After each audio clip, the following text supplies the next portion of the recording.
All right, guys, welcome back to another episode of A Couple of Subs. I'm your host, Cody Crane. With me, as always, my lovely co-host, Kristen Crane, aka Kiki. What's up, guys? Thanks for tuning in to another episode. So, welcome to season 4. I can't believe that we're on season 4 of our podcast already. I know, It's crazy. it feels like we started this yesterday. I know, nuts.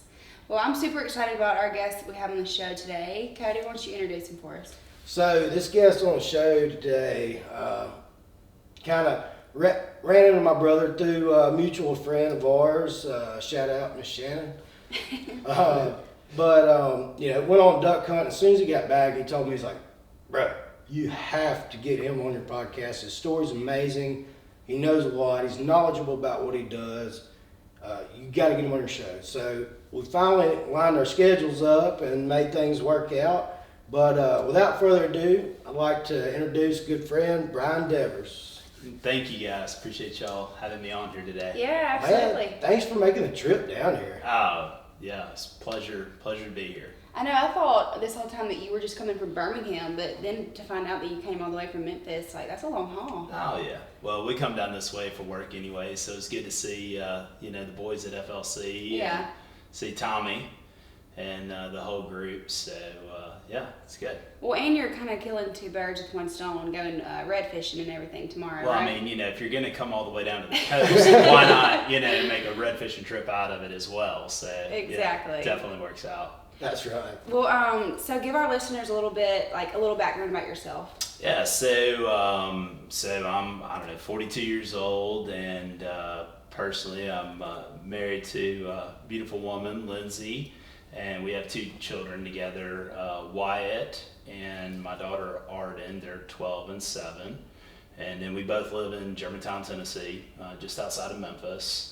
And so just our days right now are filled with just chasing kids. Pretty much. So, yeah, And you like to duck hunt too, right? Absolutely, yeah, that's my passion. So we've got a place over in Arkansas that we hunt at, and deer hunt and duck hunt, but love to fish, love to offshore fish. So Yeah. it's kind of my hobbies. Sounds like me and you would get along. Oh yeah, we're already. No doubt. Yeah, You're my people. yeah.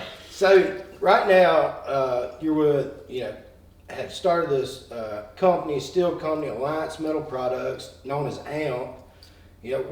What's your role with AMP? Yeah, so I'm a partner in the business.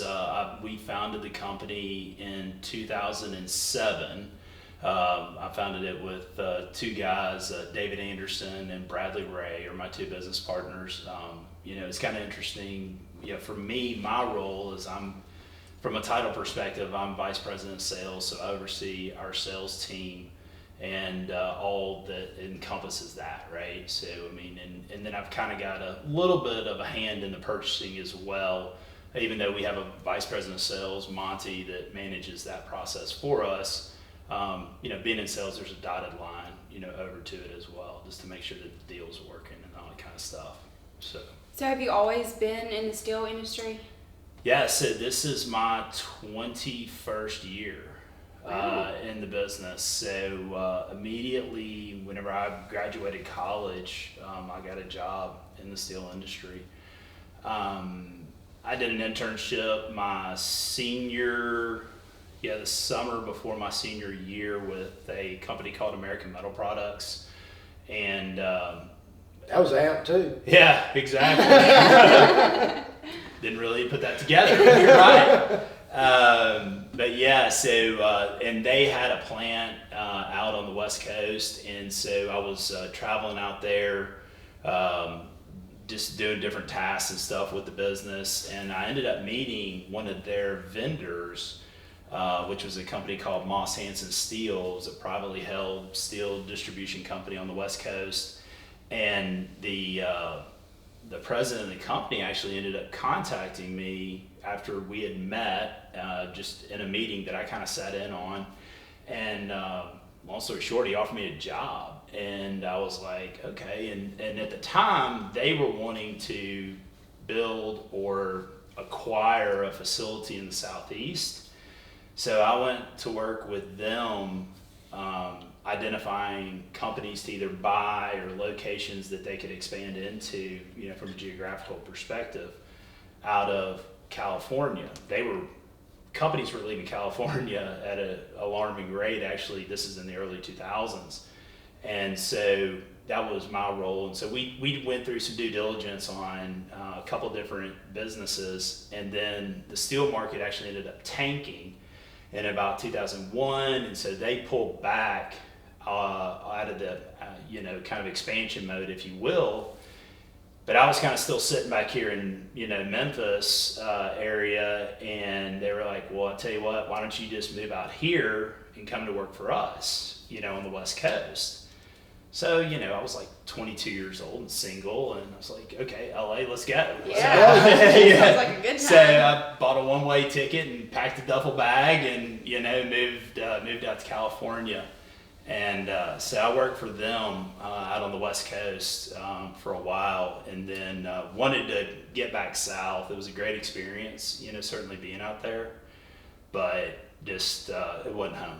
Yeah. For me. And so ended up, coming back, and then hopped on with New Process Steel, which is another steel distribution company. So worked there for 5 years. And that's actually where I met my business partner, Bradley.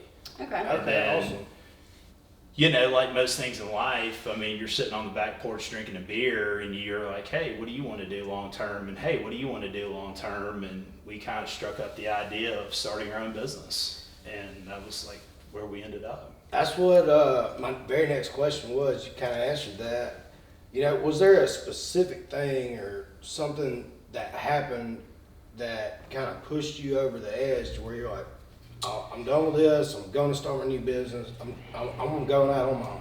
Yeah. So yes, there was, and I don't want to like throw stones at my former company by any means, because New Process this day is still an exceptional business, and they run about as good of an operation, honestly, for our industry, in my opinion, as anybody has. And the owner, Richard Fant, and the whole team over there has really grown the business, even in the 5 years that I was there. Bradley was there for 10 years. And so their processes that they had were really good. I think that there was personally, and I'll just say, there was a miss in how they treated their employees. And for us, that was, where we saw, what does the future look like? I mean, for us individually, Bradley's a little bit older than me, so he's 10 years older than me. So it's kind of like, what did you want to do, long term? Do you want to sit here and kind of like, grind it out in this environment, or do you want to kind of go and try to make your own mark and do things and create a business and create an environment with a company that would be much better? Mm-hmm. And that was really what led us down the path of wanting to get into it, on our own. So the actual, just the environment of working in that company. It was a very, and I don't mean this because there's a lot of high stress jobs, certainly, and everybody has stress. And look, the stress of being a business owner today is super high as well. But there was just certain things that they kind of did that I just felt they could have done better for the employees, for what they were getting out of the employees. Mm-hmm. I felt the employees were really bought in, honestly, to the business, but the return that them being a privately held company, there was a lot of autonomy that they could have shown Mm-hmm. to the employees that they didn't do. That's just an honest answer. And I guess that's rolled over into AMP, the way y'all treat y'all's employees, right? I like to think that we do things not totally different, but different. I mean, I'll be honest, like, there's a lot of the whenever it comes to the business and the structural side of like the processes and procedures and truly the mindset that we have at our company and the way we run it as owners / managers, I I mean, a lot of that is a tribute to the things that we learned, at New Process, and that I learned at Moss Hansen Steel as well. That was another exceptional company, privately held, that did things very well. So, you try to take the bits and pieces of the good and apply it, to the business That's you right. have today. Absolutely. So we try to do things. We've really worked hard to create a team and an environment that's, more positive than negative, as a whole, and really kind of I'll just say like a reward-based system or that mirrors the company. Mm-hmm. We do good, employees do good. That's right. And I think that's the way it should be. I don't think it should be a one-way street on that. So something I've been dying to ask you, because personally I've never experienced this. While you were there, what was that feeling like whenever you decided, this is it, I'm going out on my own, all the chips are on the table? Like, Yeah, so let's go. That was a pretty nerve-wracking. I can only imagine. So I was just married. Never had a good time. No, no. I had just got married. Had my, look. I mean, a very supportive wife. Because whenever I walked in and said, "Hey, honey, I think I'm gonna quit. I'm not gonna draw a salary for at least a year, and we're gonna start, this company over here." I mean, that was certainly, a lot of stress. And oh, by the way, I'm signing our house up at the bank. Yeah. So Wish me luck. yeah. Hope it works out. Yeah.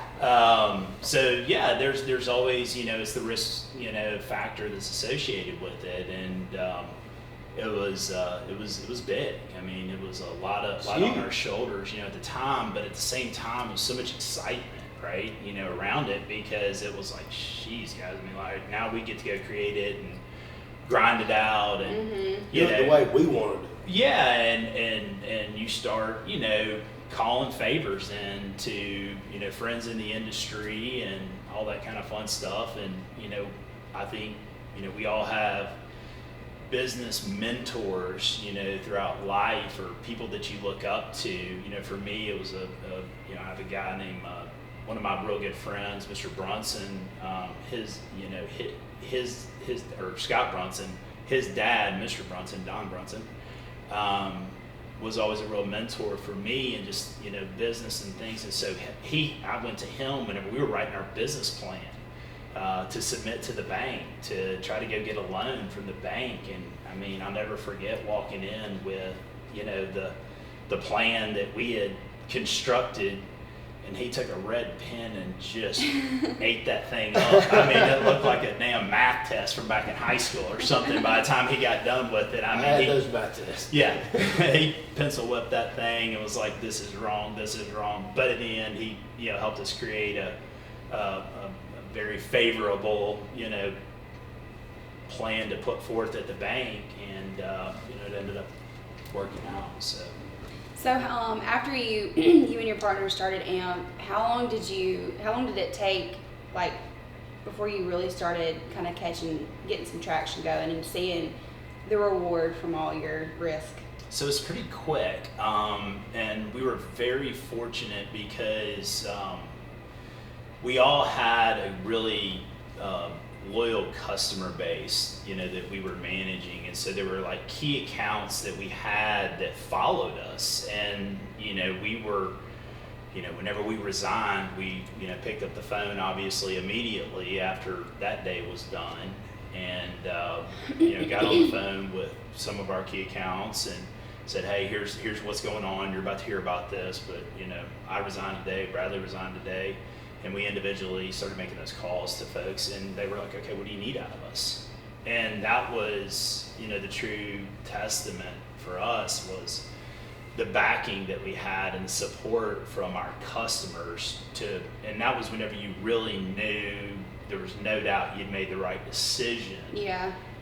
To move forward, was whenever you had that, coming directly out of the people that you needed. And Lark Builders, I'll never forget, was the first purchase order, we took. And Bob Moore called Bradley and was like, here's an order. Fill it when you can. I don't really care. But here's you an order. Go get you something. Figure it out. Nice. So there was, several accounts, that we all, individually had. So then it was a function of the steel business is a very high capital game to play with, honestly, a very low margin return associated with it. It's a volume game. So whenever you're starting out with a small amount of cash flow in the bank, you've got to turn and burn the money to get the return, to keep it going, to buy another load, to keep, that same thing happening. So we had some guys that were paying us, cash in advance. We had companies that were, paying us within 10 days, even though we were, we had 30 days to pay the vendors that we were buying out of. And there was just a lot of really cool things that came out of that, if I look back on it. And I guess were you being just straight up honest with those people? Look, we're young, we're starting out. The quicker you can pay me, the longer I can hold it. You're kind of helping me out get started. Yeah. So and a lot of our customers, at that time in particular, we weren't dealing with a lot of corporations. We were dealing with a lot of privately held business owners, and they had been there before. And they remember those days, and so it's kind of a pay it forward. Is the way I see it. And so they were trying to help us out and see us be successful, and they wanted that, just individually. And so that was just really cool to see, and we tried to do the same thing today. I think that if we have people helping people. Yeah, 100%. Yeah, absolutely. That's what this thing's about, and about relationships. And a lot of the accounts that we started with, 14 years ago are still with us even today, that were there in the very beginning. So to me, that's a real testament, for the friendships, that you really have. So in this day and age where everything is trending towards, ordering online and taking the relationship out of the business world, I might be dead wrong, but I hate it, and I still believe in the relationship and what that means. I still don't go through the drive-through window at the bank. I park and get out my truck, and I go inside. I don't want to talk to the teller face to face. I love it. Yeah, I agree. My truck is too big, but even if it wasn't, I would still park and go inside. Yeah. That's funny. Yeah.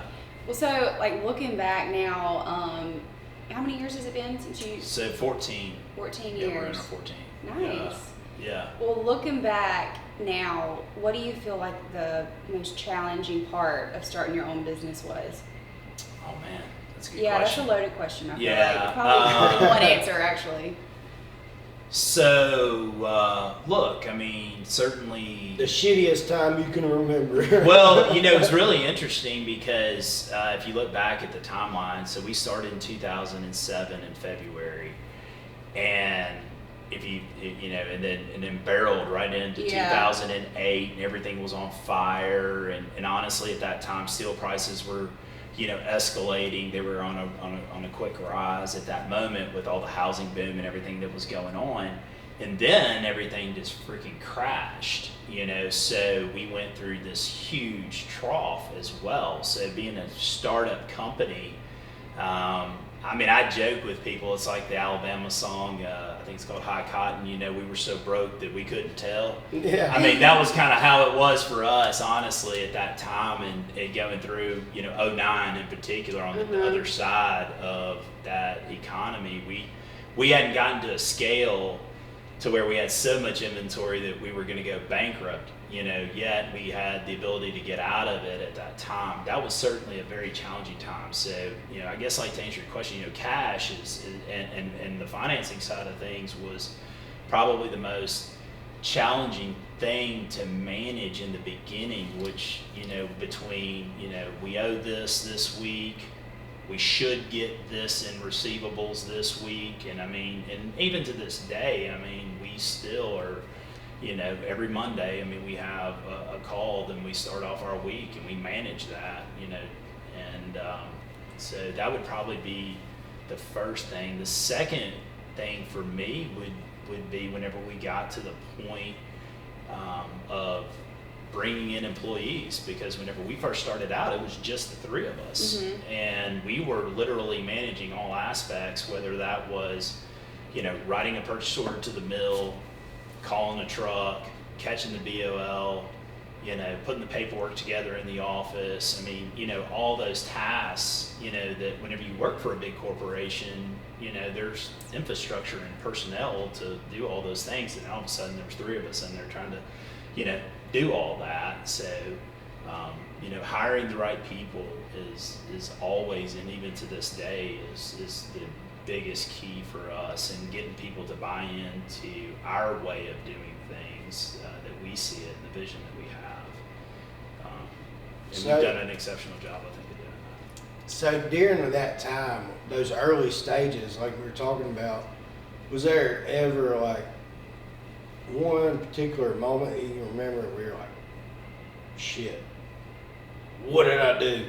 Like, this was a bad idea. What do I do? No. No. I love that answer. Yeah, No. that's I awesome. love that answer. I've never had it. Hell yeah. Uh-uh. Gonna make it work no matter what. Yeah, I mean, you're gonna grind, and I think that Love was, that. I mean, we were so dedicated to seeing it through that there was no, failure was not the option. I mean, cliche, but it was true. We had too much at risk. I mean, honestly, I know people have failed before, but for us, I mean, whenever you're sitting there and you've got your house on the line, literally at the bank, I mean, there is no room for failure. So we were making as educated decisions as we could, and not taking big risk, whenever it was there to be had, but remaining, fiscally conservative. And I think that was super important. And it's still, is literally part of our motto today is remaining fiscally conservative. I mean, we talk about it, and some people that are in different, businesses, they always want to talk about how big they are and how they do this and all those things. I mean, we like to talk about how disciplined we are. I think the disciplined, person ultimately wins in the long run, overall. So that's the way we've chosen to approach it. I like it. Me too. Yep. So I know that like being a supplier in this industry is a tough gig, and definitely right now with the times that we live in and with everything, material prices being like through the roof. So kind of tell us a little bit about that. Like, what does the steel industry look like right now? So today it's, we are setting records on pricing.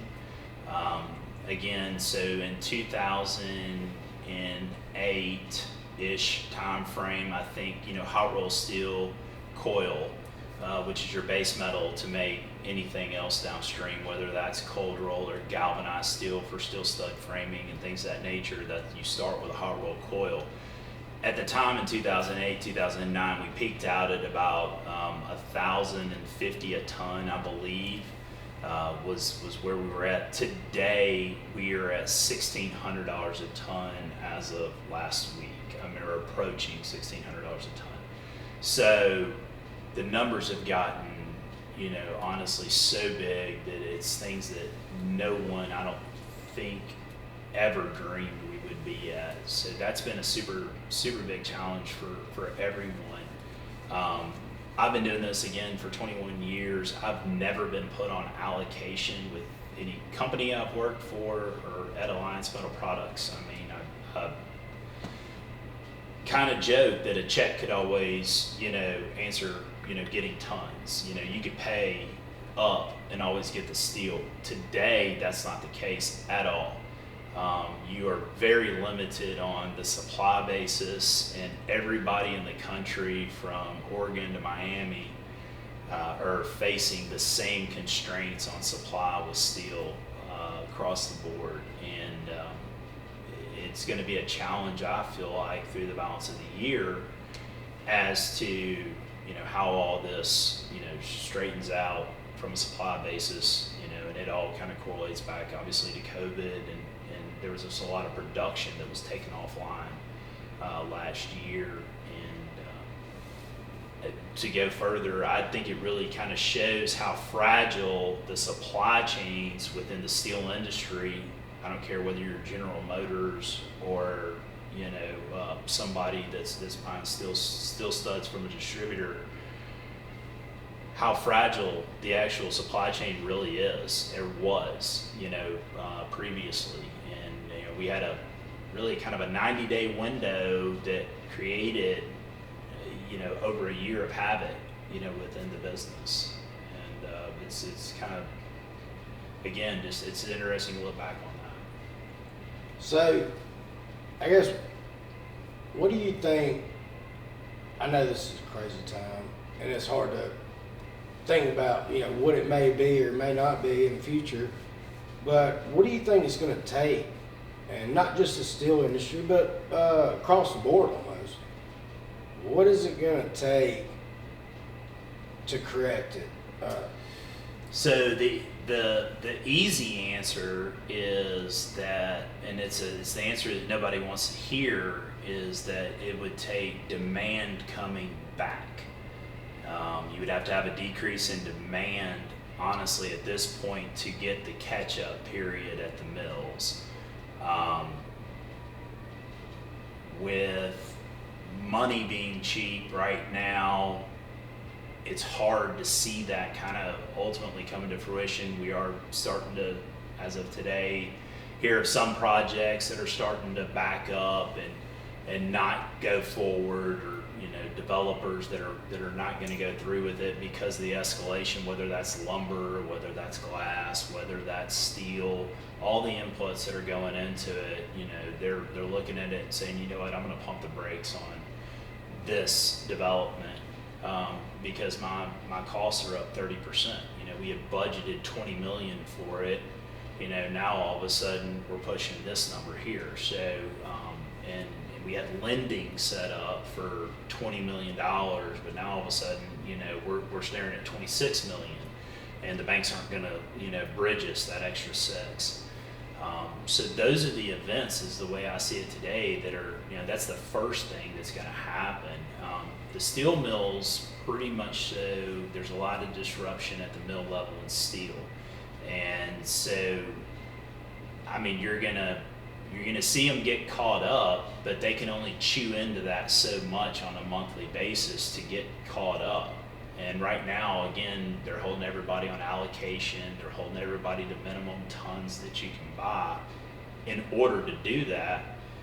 But whenever you talk with a mill and they have 5 melt shops and they're 800,000 tons behind on their order book today, that's going to take a lot of time, for that to come through. So looking at that, do you think that has or should the government kind of like step in and put limitations on things, or nobody wants more rules? Yeah, so I'm not me. Yeah, but is there anything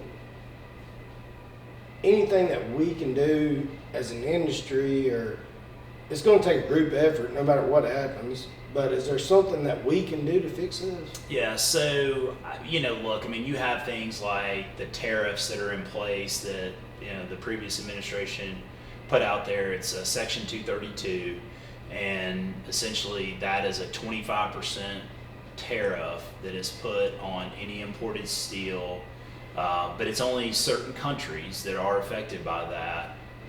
Some of the exclusion countries are South Korea, Australia, Brazil, and Mexico now, with the new trade deal that they pushed through. Those are 5 that I can list off the top of my head that don't pay it. However, they're still going to maximize, their profits, knowing what the market is here in the United States. So it's not like, even if you drop those today, in my opinion, that they're just going to all of a sudden slide in here at a 25% discount to the market. That's not going to happen. And the one thing that I think a lot of people need to understand is that the issues that are going on in the supply chain of steel, it's not a United States, it's not just here, it is a global issue. It's virtually every country to some degree, with all the stimulus money that's been pumped out into, you know, economies throughout the world. A lot of economies are on the rise coming out of this COVID, you know, trough that we went through. So with all that, they're all, you know, in their own countries going gangbusters and need steel and developments going on and all those things. So there's not like a safe harbor, if you will, that you can just like, oh, well, I'll just go over here and, you know, buy it out of Taiwan and it's 25% cheaper and I can get 50,000 tons and I can affect, you know, the overall market. That's not 100% a way to look at it. So to me, I think it's going to be a lot of time before we chew into it and get to the point where it starts to correct. Back to your question, Cody, I mean, just from an industry standpoint, you know, look, we import steel because the United States demands that. I mean, we only produce so much here. Rough math is, you know, depending on the year and the economy, is that we're going to consume around 120 million tons of steel approximately. We make about 100 million tons of steel, so we got to bring in the balance from somewhere. So we do import. I don't want anybody to say that that's not the case. We do try to lend ourselves to buying domestically as much as possible. Oh yeah. For sure. That's not, you know, you just can't maximize everything by doing that. But the tariffs, you could drop those today, it would certainly free up some. That would be like one policy change that could take place. So talking about, like, you know, the whole crazy year that we've been through in COVID, being like an entrepreneur and a business owner yourself, what have you, I guess I have two questions here. What have you learned about yourself during this time? And what do you feel like new and upcoming entrepreneurs and new business owners, how can we like benefit from all the chaotic times that we've just gone through and are still in? So for me personally, look, I'm a guy that has spent virtually the last 20 years of my life, you know, traveling and being on the road and seeing customers, and you know, look, 3 nights a week now is pretty standard for me. Obviously during COVID, that was a total reset, right? You know, and didn't travel for, you know, that much, you know, for months on hand. That was kind of a learning lesson for me in a way, because I still got things done. I do think that was also a change as well from the buyers, the purchasing agents that we deal with. Traditionally, they want to see you, they want to shake your hand, they want to know you a little more intimately, I'll say, you know, before they start ripping $200,000 POs to you. But for whatever reason, I felt like if you did a good job and you could like telemarket well, and you could talk on the phone well, and you came across well, then they were more comfortable in having an established business, right? I think that if you were a startup, you know, certainly in last year that would have been super difficult. Like I couldn't imagine trying to, you know, come through on that. But having credibility behind you as a company, you were able to actually get through and make sales